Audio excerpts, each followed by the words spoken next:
Okay, the 2-minute mark has passed at 7:02 Central. Well, good evening, everyone. Thank you for joining us this evening. We're excited to present the fourth in a series of 6 webinars with the fun theme of You're a Doctor, Now What? This series is being brought to you by the National Medical Health Collaborative, which is a nonprofit organization established by the Arizona Medical Association, Missouri State Medical Society, and the Wisconsin Medical Society. The collaborative has a mission to promote and advance the healthcare field by providing education, policy development, and resources aimed at improving the delivery of patient care. That includes this educational webinar series. I'm pleased to introduce our panel of Dr. Andrew Carroll, who has a private practice in Chandler, Arizona, Dr. David Kuhlman, who is part of a group in Sedalia, Missouri, and Dr. Wendy Molaska, who has a direct primary care practice in Fitchburg, Wisconsin. Each physician will take a turn to share their experiences regarding their respective practice settings. You are welcome and encouraged to place your questions in the Q&A feature, and we shall address them after all 3 physicians have presented. We hope you enjoy tonight's webinar. So without further ado, we are going to start with Dr. Andrew Carroll. Dr. Andrew Carroll is a family physician and fellow of the American Academy of Family Physicians. Dr. Carroll completed his residency at an unopposed rural family medicine residency in Kingston, New York, and started his career at a county clinic in Phoenix, Arizona. After having worked 4 years in that system, he decided to start his own practice, primarily focused on caring for individuals not qualified for Medicaid and were unable to obtain healthcare benefits from their employers, including undocumented people. His practice has been in operation for nearly 20 years, and in 2015, started an integrated medical behavioral model, which continues today. Over the years, they've had several rural branches, but still maintain their primary clinic in suburban Phoenix. Dr. Carroll is a recent former board member of the American Academy of Family Physicians from 2019 to 2022, as well as the AAFP Foundation. During the height of the pandemic, he served on the surge teams at the hospitals and providing full scope care for all ages at all levels of acuity. He and his wife are in concept stage for a new clinic system offering full scope women's sexual health care, which they hope to be rolling out within the next year. In his spare minutes, Dr. Carroll has authored and published several horror short stories and enjoys international travel with his wife and his 2 adult boys. So Dr. Carroll, I'm going to hand it over to you. Thank you so much. I appreciate everyone's time and good evening. I'm actually here in San Diego, California with my family. So this is not what Chandler, Arizona looks like. So first off, why did I go into private practice? So you heard about the 4 years that I worked at the county clinics. And what I found out is while I was working there was this little 5-year-old boy who came in with strep throat. And it was very obvious he had strep throat. And I saw him for, our normal 4 to 5 minute encounter, swabbed his throat. He was positive. I prescribed amoxicillin. When I found out how much he had to pay, that family had to pay $150 for that visit. And the reason was that they were not able to prove income. These are folks who are undocumented. They don't get paid with pay stubs. And because they weren't able to show their income, they were not allowed to apply for a sliding scale. And I fought with the administration of the hospital system on that and said, this is absolutely wrong. This is not what my time costs. And this is ridiculous. We shouldn't have to do this. And they countered saying that, but unfortunately, the rules are the rules. So I started my clinic making my own rules. And one of the things that we did, Dr. Molaska will speak with you further, was that we created a membership model, which at the time didn't exist in 2003, but we created a membership and a per diem model so that people who were undocumented could access care at a very, very affordable price. And that's why I opened the practice, why we've opened the practice and why we still exist. It still makes up a small percentage of our practice. And that's the beauty. So what I love about what I do is that I have true autonomy. I'm able to see patients or not see patients. If I want to see 30 patients a day, I can. That's not what I see. I see roughly 16 to 18 a day. That's about my average over time.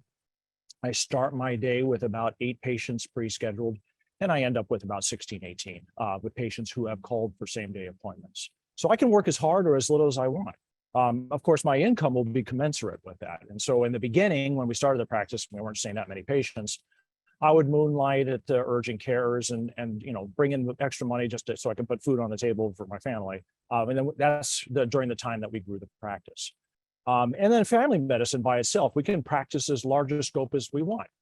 We can see them from prenatal care all the way up to geriatric and hospice care, and that's currently how we practice. We do provide a little bit of prenatal co-management. We don't do deliveries, but we see children the moment they're born. We take care of them, do all their vaccines, everything, all within our practice. But with all the love comes all the hate. And so what I hate about practice is payers, which our DPC colleague will tell you that they have a solution for, and they're absolutely right. But that's, for our practice, it's not how we went forward. But DPC is a very viable model, and it's something we've looked at several times over the years. Cash flow is always an issue. We don't know how much we're going to bring in. We're not able to predict what our paycheck is, and being the owner, my wife and I, we're the last ones at the end of the trough. So we pay our staff. I have one other physician who works for me and a PA. They get paid, and then whatever's left over, whatever the scraps are, that's what we bring home. And it's still pretty decent. I make better than what you see on the average, the average surveys, the MGMA surveys. The second part of the thing that I hate is being the bad guy between patients who want to access their healthcare benefits and having to deal with their payers. And we end up with a lot of these battles. We end up being the middleman between telling the patient they need a CAT scan, and yet having to fight the insurance payer rules about getting that CAT scan. And it's frustrating, and it's annoying. It's a terrible place to be sometimes. Lastly, I really hate FMLA and short-term disability. I think it's the reality for every single one of us, though. But I wish it wouldn't get hijacked the way it seems to be hijacked. So if any of you this early in your careers have thought about what you actually would need, there are 4 things you need to have a practice. You need a banker, a lawyer, a CPA, and you also need staff. And that staff can be just one staff. I know some micro practices and some DPCs have no staff, and they manage everything all by themselves. When you're doing what we do, which is primarily commercial, Medicare Advantage, and cash, you do need staff, not only to help you with rooming the patients and providing the ancillary services, but also doing the paperwork, et cetera. The licensing considerations that you need to consider when you have your own practice. So first of all is your medical license, right? You're not employed, and therefore your medical license costs, your board certification costs, all those things fall on you. The second is a business license, which tends to be cheap. Most municipalities recognize as a professional, you're not running like a grocery store. You just need a professional license. So a business license usually only runs less than $50 for the most part. Lastly is a CLIA license. If you're running a primary care practice, you need some level of a CLIA license, which allows you to do in-house labs. Record keeping, another challenge for private practice. If you are going to go into private practice, I would strongly suggest you do EHR from the beginning. There's just no ifs, ands, and buts. Given the challenges of what we have to deal with payers and categorization and those sorts of things, start day one from an EHR, find an EHR that works best with your specialty. Not all EHRs are great for all specialties. So now I've gone through the headaches and the horrible things. Let's talk about the joys of practice. The joys of practice of being in a private practice are the freedom to choose your pathway, whatever you want to do. And if you get 20 years into your career and you decide, I don't want to have to do that anymore. I'm gonna focus on this. You have the freedom to do that. And that's really part of the joy. Yes, you have the challenges of always being part of your practice, no matter where you go and where you are. But you have the freedom to branch and take the forks in the roads as you see fit. You have choices about what contracts you engage with. If you want to work with Blue Cross, do you want to work with United, whoever you decide that you don't or you do want to work with, you can. In our practice, we take very, very, very minimal Medicaid. It's a choice we made a long, long time ago. And the reason is because back 20 years ago, we decided that we were going to focus on people who don't have any health insurance. And so we provide well-priced care for those folks. Spending as much time with each patient as you can allow. Again, your income will fluctuate based on that. DPC has a solution for that. And then finally, the true ownership of your own practice and the function of your practice. There are 3 interrupters I just want to bring up, and then I have one last point, and then I'm done. The 3 interrupters are contract changes. So if an insurance company decides that they're going to take you out of their narrow network, so now you have a whole group of patients who can't see you anymore. Horrible. It's just the worst thing. And patients don't understand it, and it's tough to explain it to them. Sometimes the contract changes are requirement for paperwork that they want, or a change in the fee schedule. It's just, it's a year-by-year challenge. And then don't get me started on formulary changes. That's just every January I have to change all my asthmatics and diabetics. Lastly is authorizations. Insurance companies require you to get authorizations for just about everything now. And ideally your advocacy will help to, and that's a big part of what I do, is a lot of advocacy around streamlining those processes. So finally, the freedom. When you go on social media, on the news, like I do a lot, and if you want to follow me on Twitter, it's at drcarroll.com, or at Dr. Carroll, just DrCarroll. You can say and be whomever you want. You have nobody sitting on top of you saying, no, you can't say that. You want to be the strongest advocate you can for your patients. That's what I do daily. And I don't have somebody telling me what I can and cannot say. People are looking for experts and professionals with comprehensive knowledge so that they can one-stop shop when they need a quote or a face to chime in on something. So when you're in primary care, being a family medicine physician, if I have a news reporter who wants a story on RSV, right, the current outbreak of RSV, or they want to talk about adolescents getting bivalent COVID vaccines, they don't need to go find a pediatrician or an adolescent specialist or the geriatric specialist. With me, they one-stop shop. And that's the advantage that I have, being able to say what I want to say and be able to provide the scope of care that I do. So I provide a lot of advocacy. That's one of my biggest outlets for my burnout. When I feel that I'm being overwhelmed or just mad about the things that are changing in healthcare, I advocate. I go to the legislature. I write resolutions. I help governors understand. And everyone can find their outlet. That just happens to be mine.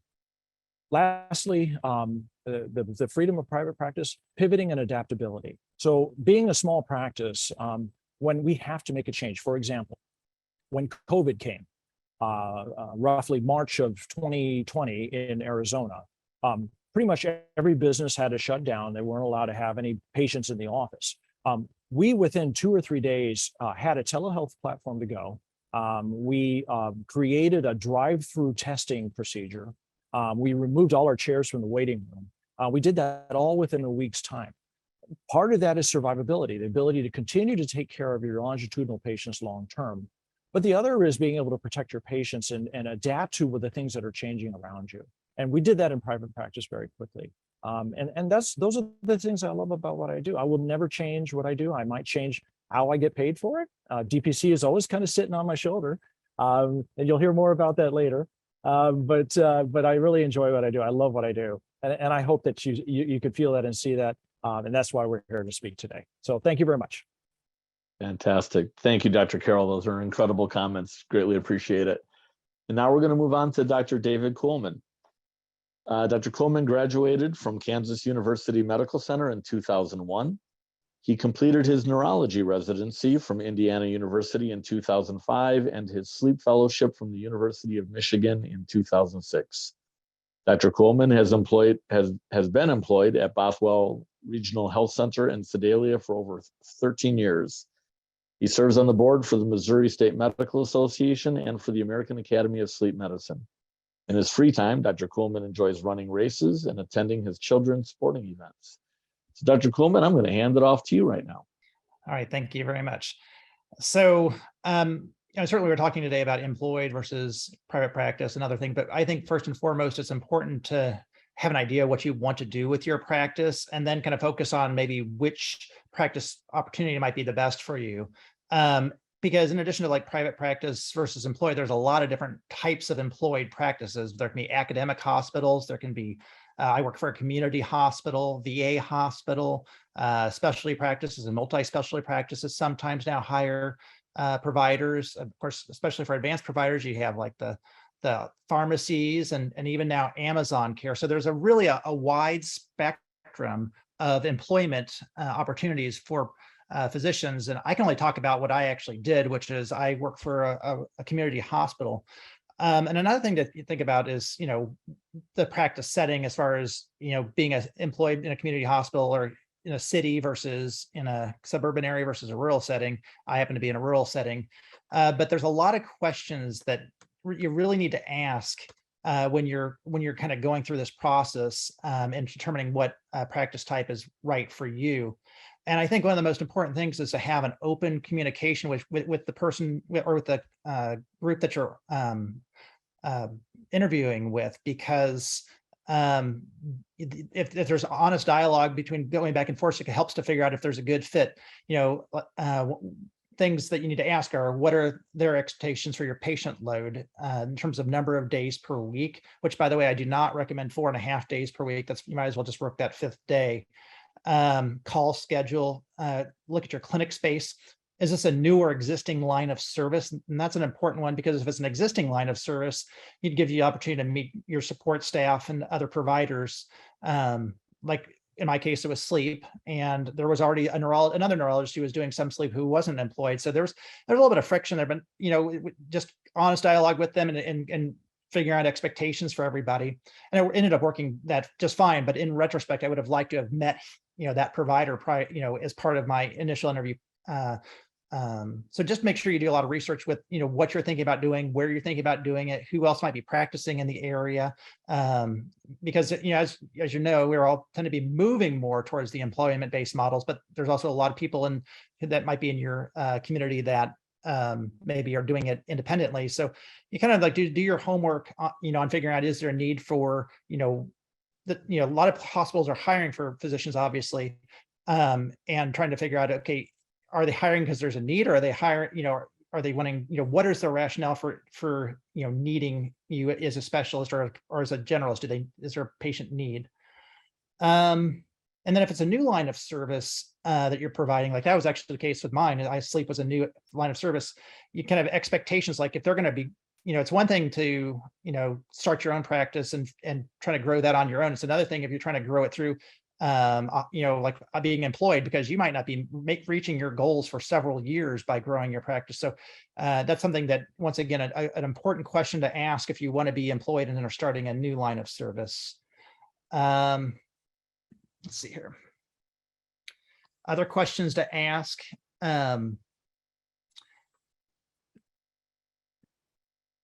Actually, I got all the questions already. So why do I like being in an employed practice? Well, I like the collaborative aspect of that more than anything else. I think, certainly having the same electronic medical record for all specialists, all generalists, all inpatient, all outpatient, that's so important for coordinating care. It means a lot to me when, my notes, for example, are used for that COPD exacerbation readmittance, or when I'm consulted and I can help to see one of my patients who's declined and help to get them better. So it's one of those things, like I said, there's a lot of different types of employment opportunities.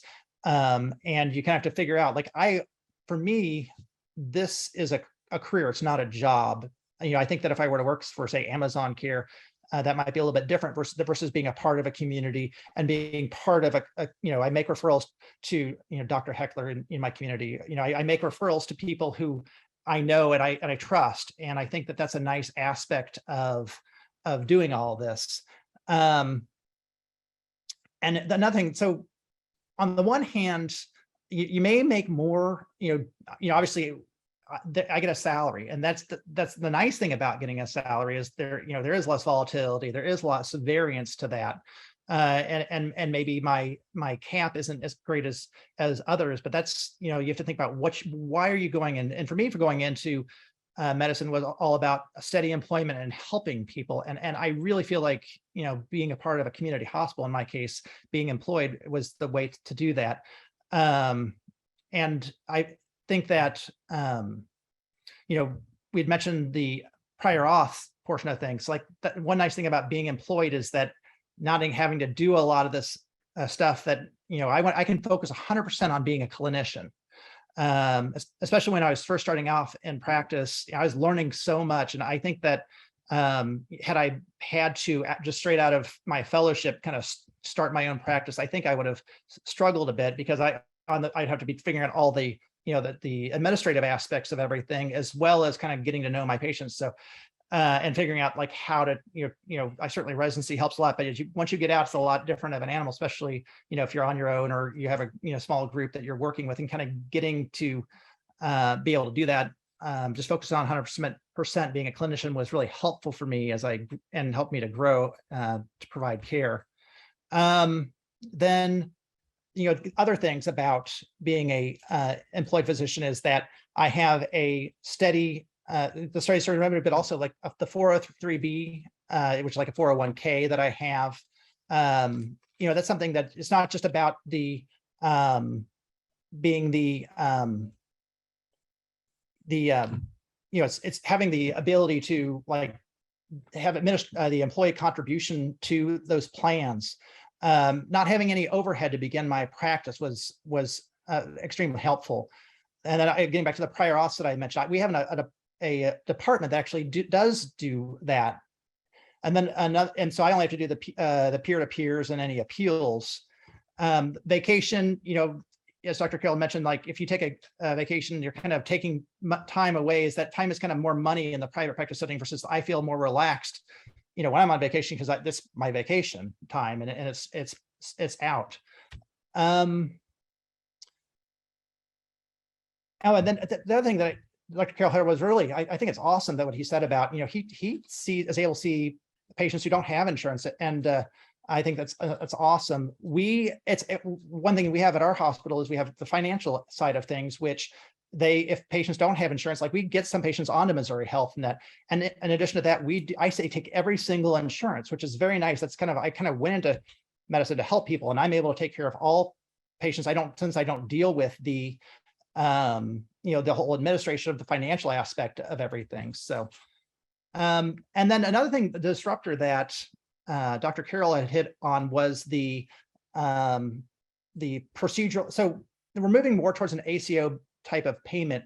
Last year, actually in 2020, ACO generated $4.1 billion for Medicare and shared savings. In 2021, that number was $3.6 billion. So accountable care organizations, they're not really going anywhere. And one great way to not have to worry about that, because they do want to have, you have to be a part of a larger network when it comes to accountable care organizations. And so that's, once again, one more thing that I don't have to worry about being a part of being a part of a community hospital. And I guess a very important question to ask when it comes to the employment model is, well, not so much a question, but more of like, what's your administration like? Because when you're talking about what are the cons of being in an employed practice, one is you don't have as much control over everything as you might in private practice.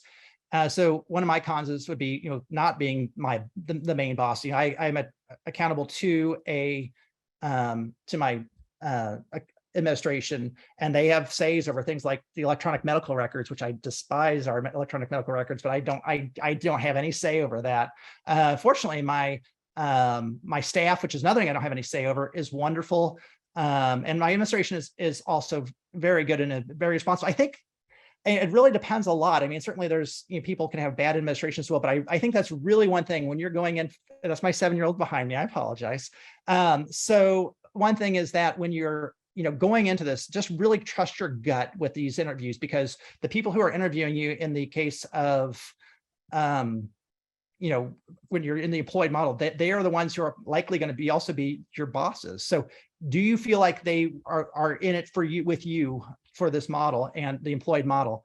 And in my case, it has been, and for the past 15 years, I grew my clinic from a half day per week to now 4 days per week, and a really busy clinic. So I overall would strongly recommend an employed physician, but once again, you have to know I think more importantly than employed versus private practice or any other model, just think about what are your ultimate goals for your practice. What do you want to see your practice as? And then try to figure out, okay, then what's the best way to practice the way that you want to practice. Fantastic. Thank you, Dr. Kuhlman. What I thoroughly and I'm enjoying are the candid comments that all of you are sharing thus far. So thank you so much for that. And a reminder to the attendees, just place your questions in the Q&A and we'll get to them at the end of the presentations. And now we're going to move on to our third presenter, and this is Dr. Wendy Molaska, who has a direct primary care practice in Fitchburg, Wisconsin. Dr. Molaska is a graduate of the University of Wisconsin School of Medicine and Public Health and is a board-certified family physician and a fellow of the American Academy of Family Physicians. She has practiced full-spectrum family medicine for over 20 years. She started her career working for the National Health Services Corps in rural Colorado until 2008 when she moved to Platteville, Wisconsin. She continued practicing rural full-spectrum family medicine until she joined the University of Wisconsin School of Medicine and Public Health as an assistant professor and moved to the Madison area to continue her family medicine practice. In 2019, she transitioned her medical focus to provide inpatient hospice care. And in 2021, she left employed medicine to start her own direct primary care clinic called Dedicated Family Care to continue providing full spectrum family medicine in the Fitchburg-Madison area. In addition to her clinical practice, she has served on the board of directors for the Wisconsin Medical Society, and this year was elected president of the Wisconsin Medical Society. She also serves on the Justice, Equity, Diversity, and Inclusion, known as our JEDI task force with the Medical Society. And through the Wisconsin Department of Health Services, she serves on the Advisory Council for the Wisconsin Council on Immunization Practices. Given her love of reading since residency, she has been involved with Reach Out and Read, an early pediatrics literacy program that is based in primary care clinics, and now serves as co-chair for the Wisconsin Reach Out and Read Advisory Council. So Dr. Molaska, I'm going to hand it over to you, please. Thank you for that very nice introduction, Jim. And I feel like Dr. Carroll, you like set me up here and you're doing DPC before DPC was even a thing. I'm Wendy Molaska, family practice physician. I started with National Health Service Corps out in rural Colorado right out of residency. And for me, that was a great transition because coming out of residency, I'm already on this really kind of steep learning curve. And then you get thrown into a rural area where you don't have a lot of support and specialists and it's you or no one. So out in this rural area doing C-sections, lots of labor and delivery because I was also the only female provider in like a 100-mile radius, but really kind of full spectrum rural family medicine. And it was great. But what I didn't have in place at that point in my life and didn't understand was boundaries. What I tried to do was always follow all of my own labor and delivery patients, which meant that even when I wasn't on call, and there were 4 of us that shared a call schedule, so we would be on call every 4th night. But even on those nights that I wasn't on call, if one of my patients went into labor, I would try and go in and deliver. And so it got to be after about 4 years out there where I was actually kind of burning out because I wasn't able to set my own boundaries. And it wasn't being at a federally qualified healthcare center as much. I loved the work that I was able to do there. We had sliding fee scale. We saw a lot of undocumented patients, and I really got to know patients and families over time. The challenge of an FQHC was always staffing, not having enough staff or having rapid staff turnover. So it didn't always seem like everybody, kind of knew what was going on sometimes. But overall, really great experience and helped me to leave with no medical student debt, which was great.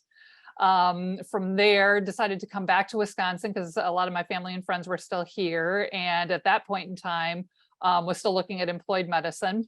As a family practice provider, I felt like some kind of, star basketball player or something. I'm being wined and dined and taken out to these nice restaurants and flown in for interviews and offered signing bonuses and it was great. And so I ended up joining another rural practice. This one, interestingly, was at a community hospital in a rural area, but the clinic itself that was attached to the hospital was owned by a large group out of Madison. And what they kind of did was had these like outreach clinics in the rural areas to try and then funnel patients back to the Madison area to see specialists. So I was employed by a bigger group out of Madison, but working in a rural area.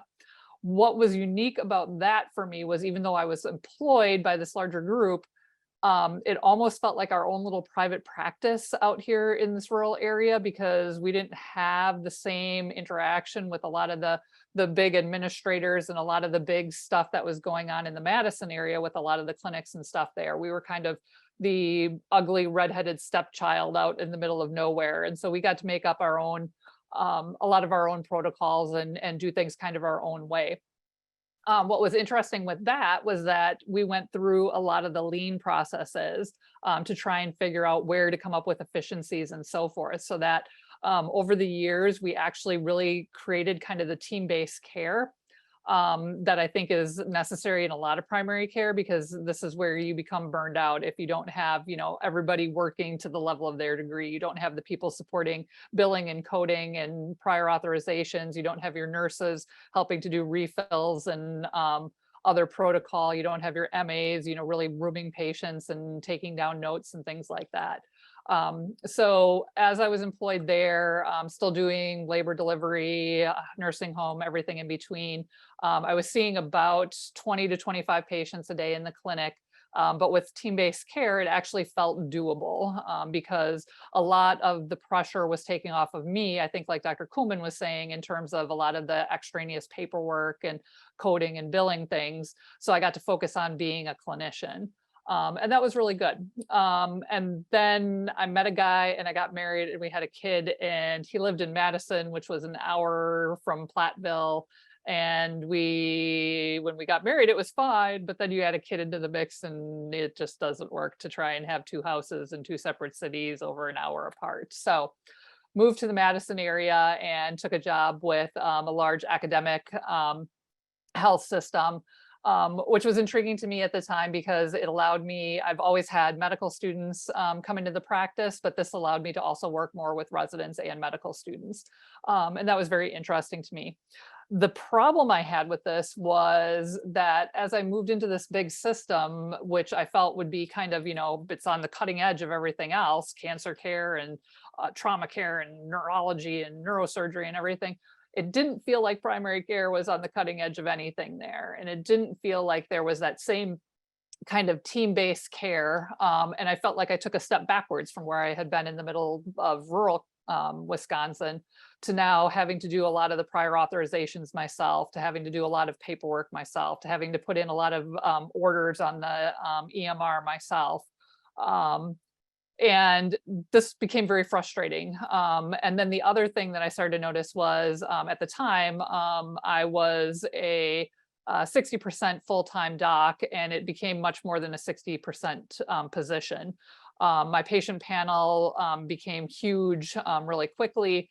And so that meant that I kept hearing from my patients, hey, doc, it takes 3 months for me to get in to see you, or I've got to see whoever's available, or I'm told to go to urgent care.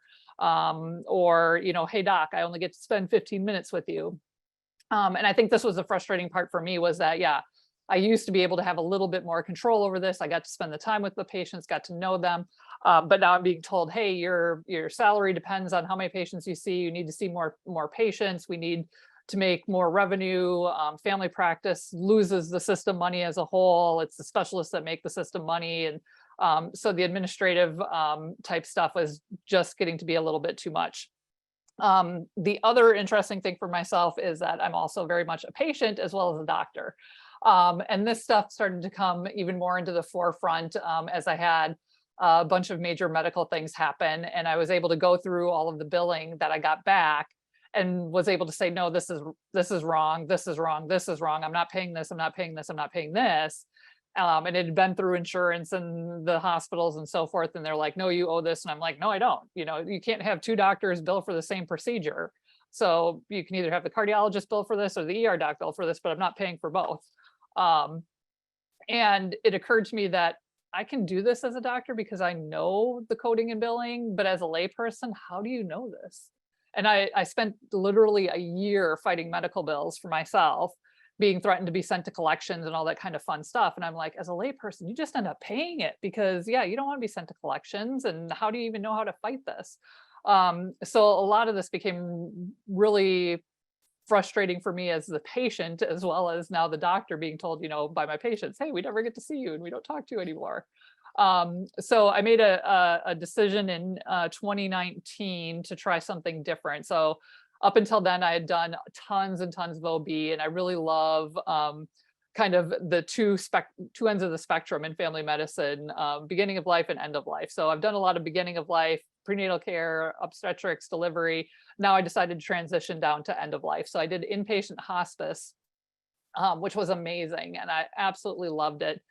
And then the pandemic happened, and you realized how terrible your administration is, who are non-clinical, who are hiding at home, who are not providing PPE, who still have you taking care of COVID patients, and you realize this is just not right. How am I able to protect my staff, my patients, my family, and myself?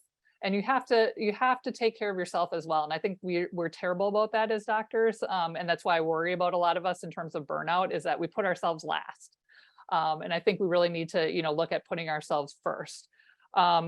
So I continued into the pandemic until December 2020. And at that point, the stress I was feeling made me feel like it was starting to affect my own health and my family well-being and all the other stuff. And I decided, I'm done, I'm out. And at that point, I was like, I can't not be a doctor, though. I don't know what else to do. This is all I've ever wanted to do. And so direct primary care came up, and I love it, and it's amazing, and I'm so happy, and I'm not burned out, and it's great. But yeah, direct primary care, very different in terms of primary practice. And as Dr. Carroll had said, in order to keep overhead low, as I was starting out, I started as a micro practice. So I had a one-room office suite where I had my exam table in one corner and my computer and desk in another corner and my little centrifuge and lab stuff in another corner. And it was me, and I was the receptionist and the MA and the phlebotomist and the janitor and the doctor and everything in between. Now that I've grown over time, I have added a nurse, an RN. She's also a certified medical interpreter. Since leaving Colorado, my Spanish has gotten rusty. So she is originally from Bolivia. And we're able to provide bilingual care again for patients, which is amazing. And I think a huge part of this now for me goes back to, as Dr. Carroll was saying, in terms of the autonomy. The beauty of being employed for so long, as Dr. Kuhlman was saying, was I had a bunch of vested 401ks and 403bs. I've always had, I always get laughed at, but I have beer tastes on a champagne budget. So I've always socked away a ton of money. I don't live above my means. So I was able to go into this opening a DPC clinic without taking out loans, without worrying about, I have a very supportive husband who also has a well-paying job. So we didn't have to worry about economy. So I didn't have to do a lot of extra moonlighting or anything, even though I wasn't getting paid initially. I'm not paying myself until all of my overhead is met, and then my nurse is paid. But then you start paying yourself. And the bigger thing isn't the pay, it's that satisfaction that comes with the job. So direct primary care, basically my patients pay a monthly membership fee. That covers all of their visits with me, whether that is, multiple visits per month, telehealth, emails, phone calls, texts. And basically it's kind of like your Netflix or your gym membership. One guy did actually say that to me because he came in one week for his new patient visit. The next week he cut his finger and needed stitches. The week after that, he fell off a ladder and came in for concussion care. And then I followed him up for several weeks, and he's like, I don't know how, you're able to do this for, just the $70 a month that I pay you. And I'm like, well, hopefully in another couple months, I won't see you every month and you'll still pay me that $70. So it's a membership model for medicine. The other nice thing that I like about it that makes my life a lot easier is I don't deal with insurance for the most part. So I directly partner with labs like LabCorp and Quest, and I can tell my patients right up front that their TSH is going to be $3.85. And I can tell my patient that his lipid panel, and I again made the mistake the other day of saying your lipid panel is going to be $6.82, and he's like, oh wow, that's a little bit more than I was hoping to pay. And I was like, oh wait, no, $6.82. Oh. So some of that stuff is just amazing. And again, from my patient perspective, one of the things that I noticed when I went in for my lab work was on my, we were on my husband's insurance at the time. and went into the health system, and my CBC was $113. And because of copays and deductibles, that's what I had to pay for it. And now that I know that, hey, if I have my own DPC doctor, I can get it for $3.25. Why am I not doing this?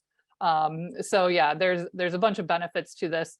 The drawbacks, obviously, I never went to business school. I didn't want to necessarily ever be a business owner, but here I am. Somebody told me at one point in time, hey, you're an entrepreneur. And I almost freaked out because I was like, wait, what? No, I'm not an entrepreneur. And I'm like, oh, I guess I am. I started a business from nothing and now I have an employee. So yay me. But yeah, it has been a journey. I think there are pros and cons to FQHCs, to employed medicine, to private practice, which can be different than direct primary care or direct specialty care, where we kind of cut out the insurance part of it. But basically for me, the biggest thing is, again, that autonomy and allowing me to do what I want to do. And so like what Dr. Carroll was saying, I have several patients where if they have hardship or they can't meet the, $70 a month, we just comp it. We have patients who do a Robin Hood model where they'll donate money for other people's memberships. There's all kinds of things that we can do, and I just have to be comfortable with it because it's my business and I'm running it the way I want. So if you can't pay your bill this month, let's talk. And maybe I just write that off this month, and next month, we do something different. So, but yeah, I'm going to stop myself here so that we can take some questions and stuff. But I'd have to say, I don't regret any of my different experiences as an employed in a big academic center, employed in a smaller community center, in an FQHC, or now in direct primary care. I think they are all great learning opportunities. And I think all of the stuff that I did in employed medicine leading up to here has made it easier for me to be where I am now. And especially in terms of, being able to set aside money and get rid of debt and do all of those things so that, it's easier to start up your own private practice. So, but yeah, I'm going to stop because I'm sure there's going to be questions out there. Fantastic. Dr. Molaska, great perspective. So wonderfully appreciate all of this. So Dr. Molaska, we'll let you get a drink of water, and we do have just a couple of questions in the Q&A here that I'm going to throw at everyone. Do you recommend starting in private or small group practice immediately upon completing residency, or is it better to work for a large institution first? Would like to take a shot at that first. I can give my perspective. All right. So part of it for me, I think, especially being so in the FQHC I was in, we were in a rural community, but I had 3 other docs at the clinic, 3 other family practice docs at the clinic I was working at. There were a few other family practice docs in the community. And then there were a handful of specialists, mostly general surgery, ortho, and I'm blanking. But there weren't a lot of specialists. And what I think was helpful to me, especially coming straight out of residency, was having some of that, having the colleagues right there. So if I felt like I needed to ask somebody something, I could just, walk down the hall and ask one of my colleagues something. I think, being able to curbside other specialists within a big system, just knowing them and walking down the hall and being able to say, oh yeah, Dr. Jose, you are the rheumatologist, and hey, I had this patient. Can I just mention this real quickly? So having that ability, I think, was really helpful for me coming out of residency, to be able to get my own feet under me and feel more confident as I, learned how to be a doctor first starting out of residency. And I think there's something to be said for, having some of that collegiality and stuff, either with other colleagues there or in a bigger center where you have the specialists that you can call on right away too. And some of that you develop over time. And so now, I've been in the Madison area, which is also where my direct primary care is. So I know a lot of the specialists and I know a lot of the people here from when I was working here in one of the systems already. So that has helped me in the long run.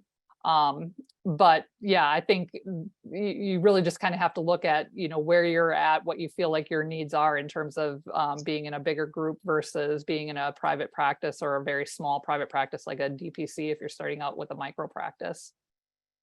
Fantastic. Dr. Carroll? Yeah, my perspective is, as was said before, I started employed. But, my first job was at a county clinic. And when I got escorted in by the department director into the clinic that I was going to work at, she said, "Oh, everybody, this is Dr. Andrew Carroll, your new medical director." And I'm like, wait a second. I'm 28 years old. I just graduated residency, and I'm the med director.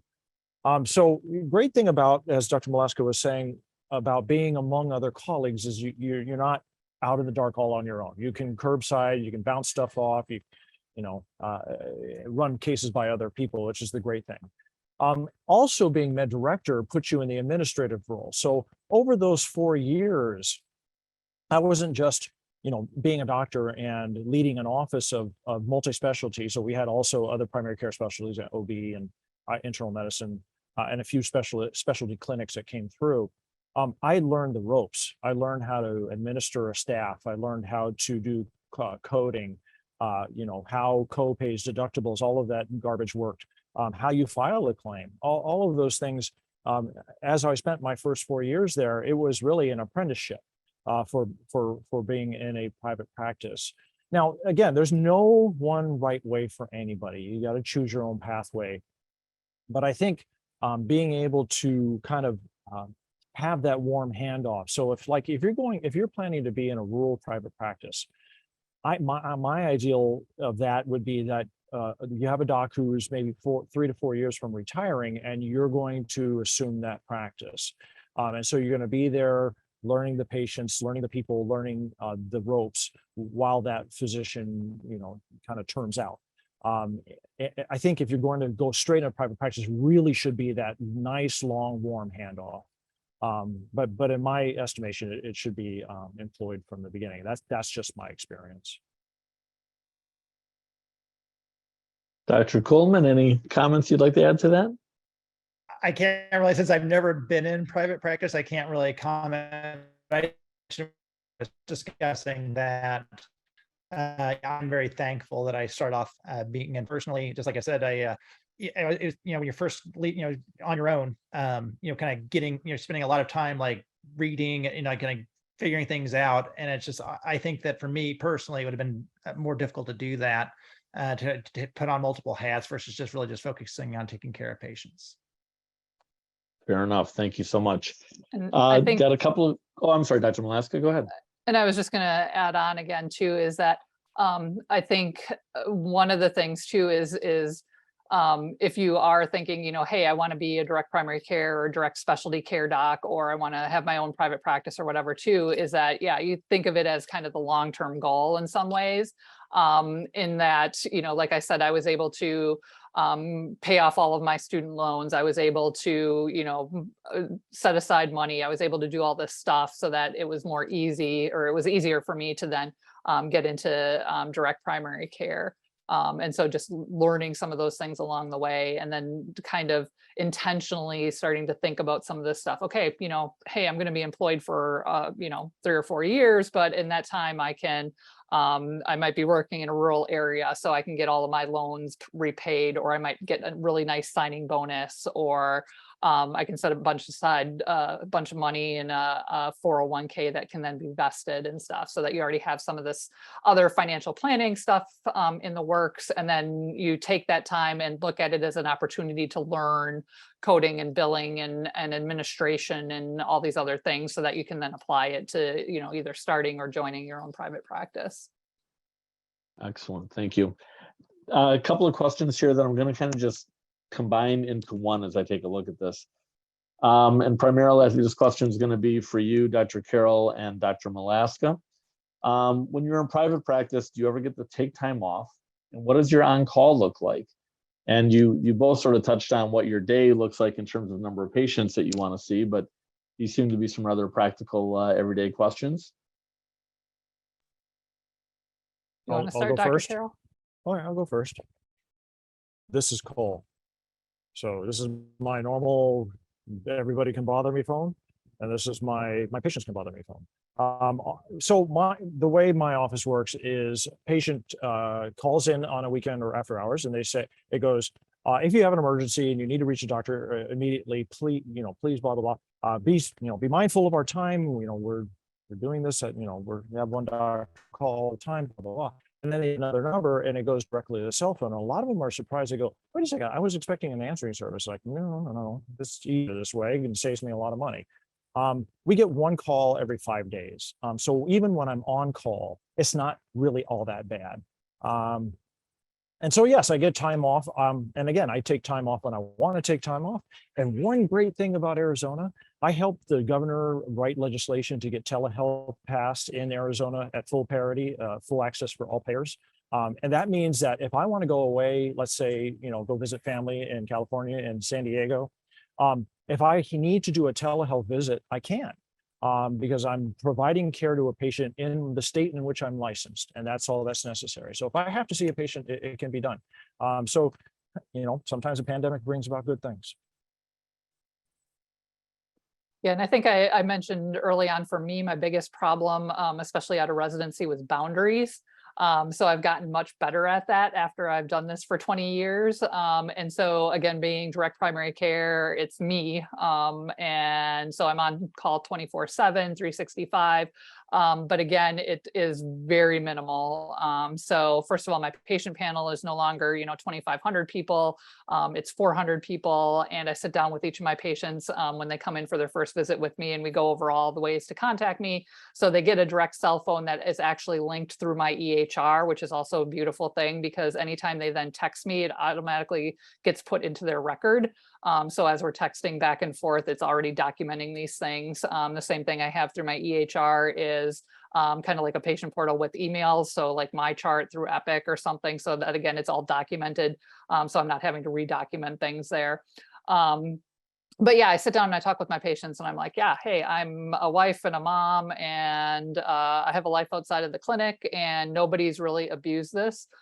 People reach out for the right things. If you look at, I think, Dedicated Family Care's website, there's a great picture of me in my swimsuit and a white coat over it. I was down at the pool, which is about a mile from my clinic, when a patient called to say, hey, I think I need stitches. And he texted me a picture, and I was like, yes, you do.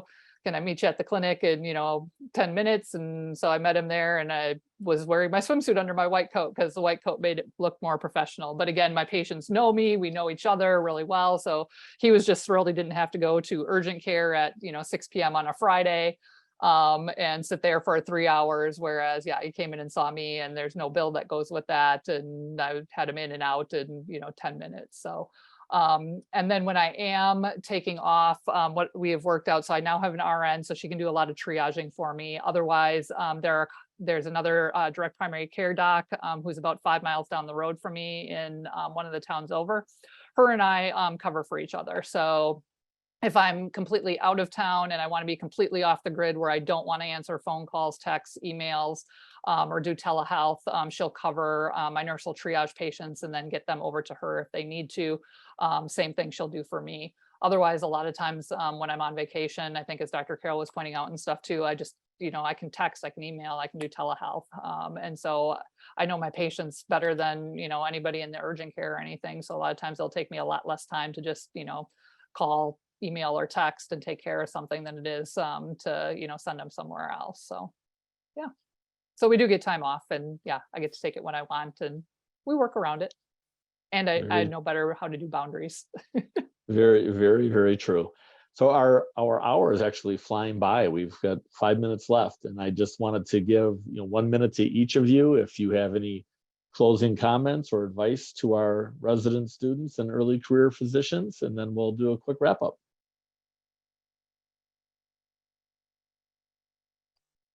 I think Dr. Carroll, go ahead. Go ahead, Dr. Molaska. I'm just taking over. So,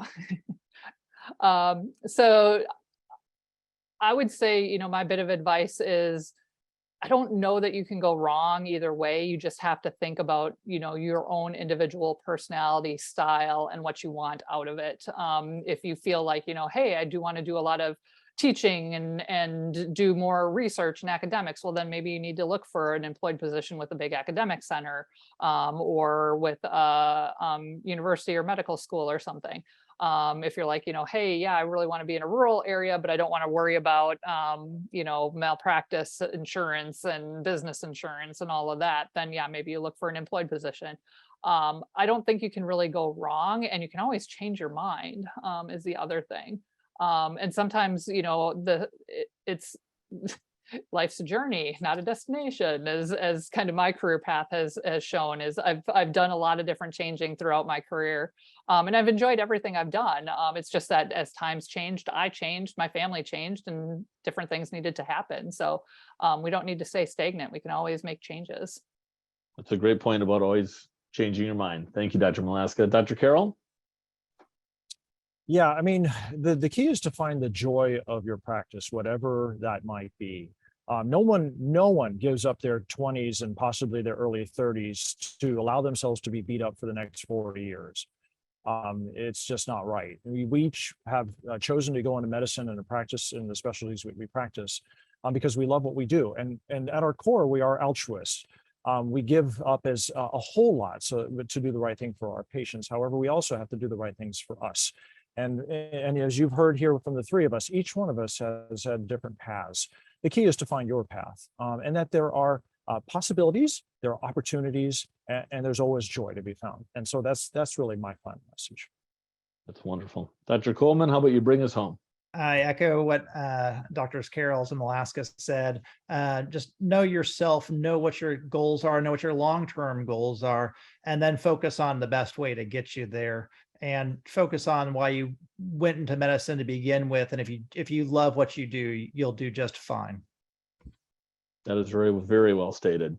So I do want to thank Dr. Carroll, Dr. Kuhlman, Dr. Molaska for the greatest gift of your experience, expertise, and of time on this Sunday evening. Thank you so much.